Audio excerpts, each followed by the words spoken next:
not just discussing a race to figure out how to eke out more growth from our economy, although that's important.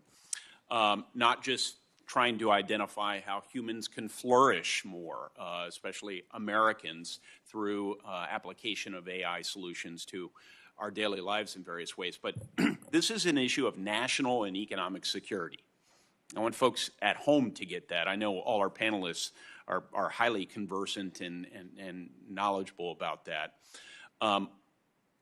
In my discussions with you and many others, I've heard we need to work with like-minded partners and allies to win this race, and it's only going to be done collectively. I've heard here today from a number of you that this race is in part about getting market share, diffusion of our AI models and solutions into other countries. It is through that means, for me to perhaps elaborate on your thoughts, that we can see that our own values are advanced. These models, presumably, they'll be embedded with our values related to privacy and transparency and property rights and freedom of speech and religion, not the values of the Chinese Communist Party on each of those various fronts. And then if we can establish digital trade rules, digital cross-border agreements on digital trade with these other countries, we could conceivably erect higher barriers to entry for models that don't come embedded with our standards, models of say, the Chinese Communist Party has given sanction to. So there's a geopolitical national security overlay to this entire conversation, which is why I think the chairman's emphasis on not overly constraining innovation or deployment is very important. But it's also why I think it's important that we be thinking about how to work with other countries in their standards development. So that's where I want to begin asking questions. I'll start with Mr. Smith. If the United States doesn't adopt some standards through some entity, whether it's NIST or another federal entity or federally sanctioned entity, then won't other nations go ahead and feel the need to adopt their standards without any consultation with the United States?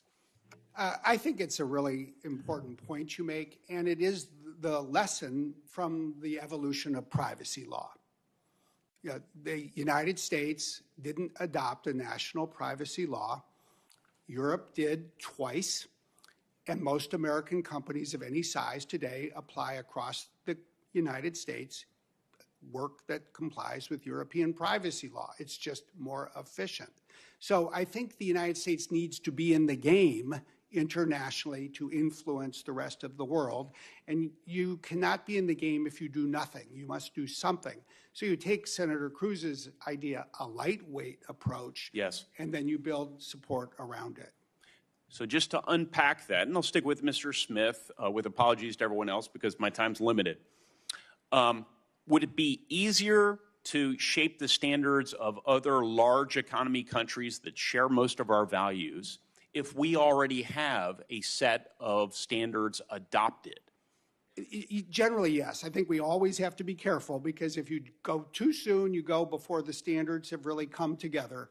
But you've got to have some kind of model that you can show the rest of the world and win support for. And then presumably standards could be harmonized, right? They're not set and chiseled onto a tablet, so to speak, right? No, that's indispensable. I mean, if our technology is going to go around the world, we need a set of laws or regulations that, in effect, create that basis for reciprocity and interoperability. Okay. I only have 25 seconds left. Are there any violent objections to Mr. Smith's position? Because that seems eminently reasonable to me.